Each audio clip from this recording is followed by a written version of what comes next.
আনোয়ার আলীদের সামনে বড় সুযোগ এলো উরুগুয়ে, পানামা, ব্রাজিল দলেদের সঙ্গে খেলার। দুর্দান্ত ব্রাজিলিয়ান স্ট্রাইকারকে কিন্তু এবার চূড়ান্ত করা হলো। অ্যান্টনেরও সই পর্ব কমপ্লিট। তো নমস্কার বন্ধুরা, ওয়েলকাম টু এসটিওনিক স্পোর্টস। বন্ধুরা, এই ভিডিওতে আমরা বিদেশি প্লেয়ারদের নিয়ে ট্রান্সফার নিউজ তোমাদের সঙ্গে শেয়ার করব। তার সাথে সাথে ইস্ট বেঙ্গলকে নিয়ে কথা বলবো। ইস্ট বেঙ্গল দুর্দান্ত জয় পেয়েছে সেই নিয়ে কথা বলার সাথে সাথে আইএসএল নিয়েও কিন্তু বেশ কিছু গুরুত্বপূর্ণ আপডেট শেয়ার করে নেব তোমাদের সঙ্গে এই ভিডিওতে। ইন্টারেস্টিং ভিডিও হবে, পুরো ভিডিওটা দেখো। ভালো লাগলে অবশ্যই একটা করে লাইক করে দিও।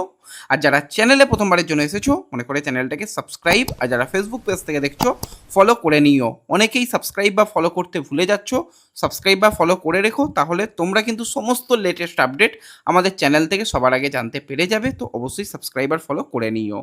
তো আমরা যদি মেন টপিকে আসি, প্রথমেই কিন্তু আমরা কথা বলবো একটু জাতীয় দল নিয়ে। তোমরা সবাই কম বেশি জানো যে জাতীয় দল কিন্তু ব্রাজিলের বিরুদ্ধে একটা ফ্রেন্ডলি ম্যাচ তারা খেলতে চলেছে, যেটা আমাদের ওয়াইবিকে স্টেডিয়ামে হবে। তো ব্রাজিল ম্যাচ অবশ্যই একটা বড় ম্যাচ, যেরকম আমাদের টিম ইন্ডিয়া খেলতে চলেছে, তার সাথে কিন্তু আরও দুটো বড় ম্যাচ আমাদের টিম ইন্ডিয়া খেলতে চলেছে। যেখানে 26শে সেপ্টেম্বর কিন্তু শ্রী কান্তিরাবা স্টেডিয়াম বেঙ্গালুরুতে অনুষ্ঠিত হতে চলেছে ইন্ডিয়া ভার্সেস পানামা ম্যাচ। এটাও কিন্তু একটা ফ্রেন্ডলি ম্যাচ, এবং ইন্ডিয়া কিন্তু পানামার বিরুদ্ধে কিন্তু ফ্রেন্ডলি ম্যাচ দিয়ে অভিযান শুরু করবে। তারপর তোমরা সবাই জানো ব্রাজিল ম্যাচ ওয়াইবিকে স্টেডিয়ামে রয়েছে।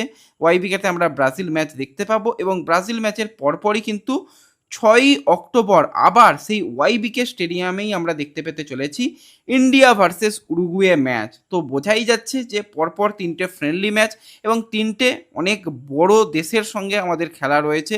তো অবশ্যই আমাদের ইন্ডিয়ান প্লেয়াররা নিজেদের সর্বোচ্চ দিয়ে খেলার চেষ্টা করবে। আমি বিশেষত এই ফ্রেন্ডলি ম্যাচগুলোতে এডমুন্ডকে দেখতে চাই। রিসেন্ট টাইমে এডমুন্ড যা ছন্দে রয়েছে, এডমুন্ডকে অবশ্যই আমরা ফার্স্ট ইলেভেনেই অন্তত দেখতে চাই। এবং যেভাবে আনোয়ার আলীরা খেলছে, সেইভাবে কিন্তু প্রত্যেকটা প্লেয়ার যদি টপ ক্লাস পারফরমেন্স করে, আমরা কিন্তু ভালো কিছু করতে পারি। হ্যাঁ, হয়তো আমরা জিততে না পারলেও আমরা যে ফুটবলটা উপহার দেবো, সেটাও কিন্তু অবশ্যই বিশ্বের মঞ্চের কাছে একটা উদাহরণ সৃষ্টি করতে পারে। তো অবশ্যই আমরা চাইবো যে প্রত্যেকটা প্লেয়ার কিন্তু খুব খুব ভালো করে পারফরমেন্স করুক এই ফ্রেন্ডলি ম্যাচগুলোতে। তো এরপর আমরা যদি কথা বলি একটুখানি আইএসএল নিয়ে, তো আইএসএল তো আর কিছুদিন বাদেই হতে চলেছে, এবং তার আগে সমস্ত দল কম বেশি প্রস্তুতি পর্ব সেরে নিচ্ছে। তো আইএসএল কিন্তু এবারে ক্লাব জোট মিলে তারা কিন্তু চালাবে, তোমরা সবাই সবটুকু জানো। কিন্তু আইএসএল দেখানো হবে কোথায়, এখনও পর্যন্ত কিন্তু ব্রডকাস্টিং পার্টনার চূড়ান্ত হয়নি। তো সেক্ষেত্রে যেরকমটা আলোচনা চলছে, ক্লাবরাও সেখানে সম্মতি দিচ্ছে যে ইউটিউবে যদি খেলা দেখানো হয় তাহলে কিন্তু মন্দ হবে না। সেখানে ভিউয়ারশিপেরও ব্যাপার রয়েছে, সেখানে ইউটিউবে ভালো আর্নিং পাওয়া যাবে, এবং সেই টাকাই কিন্তু যদি আমাদের ফেডারেশনকে দেওয়া হয়, সেখান থেকে কিন্তু একটা ঠিকঠাকভাবে কিন্তু আইএসএলকে পরিচালনা করা যাবে। এবং এখন ইউটিউব সবার কাছে রয়েছে, সবার কাছেই রয়েছে, মানে ফোনেটা তো একটা অপশনাল অ্যাপ থাকেই। তো সেক্ষেত্রে সেখান থেকে দেখতে কোনো রকম অসুবিধা হবে না।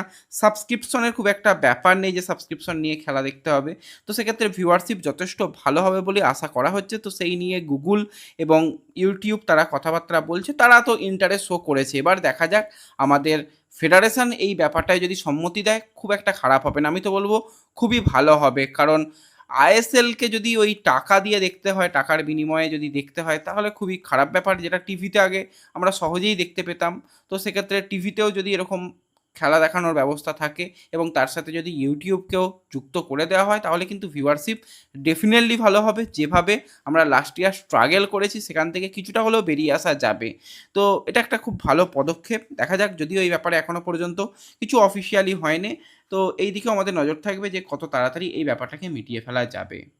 তো এর সাথে সাথে আমরা যদি কথা বলি আজকের ইস্টবেঙ্গলের ম্যাচ নিয়ে, তো পরপর ইস্টবেঙ্গলকে ম্যাচ খেলতে হচ্ছে সিএফএলে।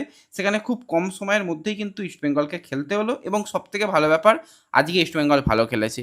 লাস্ট দুটো ম্যাচ ইস্টবেঙ্গল খুব ভালো খেলতে পারেনি, এবং অনেকেই জানতে চাইছিল যে বিনো জর্জ কোথায়। তো বিনো জর্জ কিন্তু ফিরে গেছে, সে এখন বাড়িতে সময় দেওয়ার জন্য ফিরে গেছে, কারণ তার পারিবারিক একটু সমস্যা রয়েছে। তার মায়ের নাকি কিছু সমস্যা হয়েছে, সেই কারণে কিন্তু বিনোজর যখন ইস্টবেঙ্গলের সঙ্গে যুক্ত নেই, সে পরিবারের পাশে থাকার জন্য কিন্তু সে কেরালা ফিরে গেছে।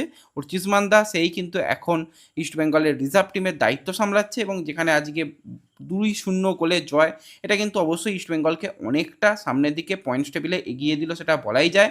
আকাশ এমরম যে গোলটা করেছে, মানে জাস্ট মুগ্ধ হয়ে গেলাম গোলটা দেখে, এত টপ ক্লাস একটা গোল হয়েছে। যথেষ্ট ডিস্টেন্স ছিল, যেখান থেকে বলটা যেভাবে সুন্দর একটা প্লেসমেন্ট করেছে এবং সেখান থেকে যেভাবে বলটা টার্ন করে গোল হয়েছে, কোনো গোলকিপারের পক্ষে সেটা আটকানো সম্ভব ছিল না।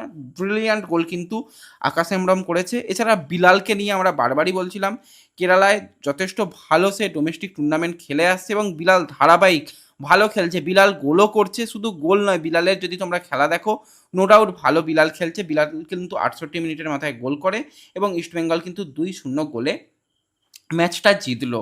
এবং ইস্টবেঙ্গল এবং মোহনবাগান দুই দলই কিন্তু 8টা করে ম্যাচ খেলেছে।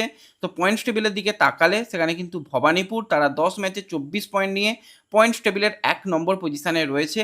2 নম্বর পজিশানে যে দলটা রয়েছে সেটা হচ্ছে ইস্টবেঙ্গল, তারা কিন্তু 8 ম্যাচে 20 পয়েন্ট এবং প্লাস 15 গোল ডিফারেন্স নিয়ে পয়েন্টস টেবিলে 2 নম্বর পজিশানে রয়েছে। মোহনবাগান 8 ম্যাচে 16 পয়েন্ট নিয়ে পয়েন্টস টেবিলে 3 নম্বর পজিশানে রয়েছে। তো অবশ্যই ইস্টবেঙ্গল যদি আর দুটো ম্যাচ রয়েছে, দুটো ম্যাচে যদি এখানে পয়েন্ট পেয়ে যায়, দুটো ম্যাচে যদি 6টা পয়েন্ট পেয়ে যায়, তো ইস্টবেঙ্গল গ্রুপ চ্যাম্পিয়ন হয়ে যাবে। তো এমনিও এই গ্রুপ থেকে তো 3টে করে দল, 10টা দল, 12টা দল রয়েছে, সেখান থেকে 3টে দল সুপার সিক্সে যাবে। তো সেখানে ইস্টবেঙ্গল এবং মোহনবাগান বা ভবানীপুর তারা যে সুপার সিক্সে যেতে চলেছে সেটুকু বলাই যায়। তো খুবই ভালো কিন্তু তারা ম্যাচ উপহার দিয়েছে। তো এরপর আমরা যদি সরাসরি ট্রান্সফার নিউজের দিকে চলে আসি, প্রথমেই একজন ইন্ডিয়ান প্লেয়ারকে নিয়ে কথা বলবো, যাকে প্রাক্তন ইস্টবেঙ্গল এবং জামশেদপুরের প্লেয়ার বলা যেতে পারে। কারণ সেই প্লেয়ার আর অন্য কেউ নয়, 29 বছর বয়সী বাঙালি ডিফেন্ডার প্রভাত লাগড়ার কথা বলছি। তো আইএসএল চ্যাম্পিয়ন দলের সদস্য প্রভাত ছিল, তারপর জামশেদপুরে সাইন করে, কিন্তু জামশেদপুর তাদের দল তুলে নিচ্ছে। তো জামশেদপুরেও সে এখন বর্তমানে প্রাক্তন হয়ে গেছে। জামশেদপুর চাইছিল সমস্ত প্লেয়ারদের চার্চিলে পাঠিয়ে দিতে, কিন্তু প্লেয়াররা চাইনি যে চার্চিলে যেতে, প্লেয়াররা প্লেয়ারদের পছন্দ মতন দলে যেতে চাইছে। তো এবার যেটা শোনা যাচ্ছে, অঙ্কিত মুখার্জি অলরেডি সাদা কালো জার্সি পরাটা শুধু সময়ের অপেক্ষা, সে মোহামেডান স্পোর্টিংয়ে আসছে এবং তার সাথে কিন্তু এই প্রভাত লাগড়া, তাকেও কিন্তু আমরা মোহামেডান স্পোর্টিংয়ের হয়ে আসন্ন মরশুমে ইন্ডিয়ান ফুটবল লিগে খেলতে দেখব। তো এটাও কিন্তু একটা ভালো সাইনিং। তারা যদি ভালো পারফরমেন্স করে আবার মোহামেডানকে চ্যাম্পিয়ন করতে পারে, তাহলে কিন্তু আবার তাদের আইএসএল খেলার একটা সুযোগ থাকবে। তো প্রভাতের সাইনিংটাও কিন্তু শুধু সময়ের অপেক্ষা, সেটা বলাই যায়।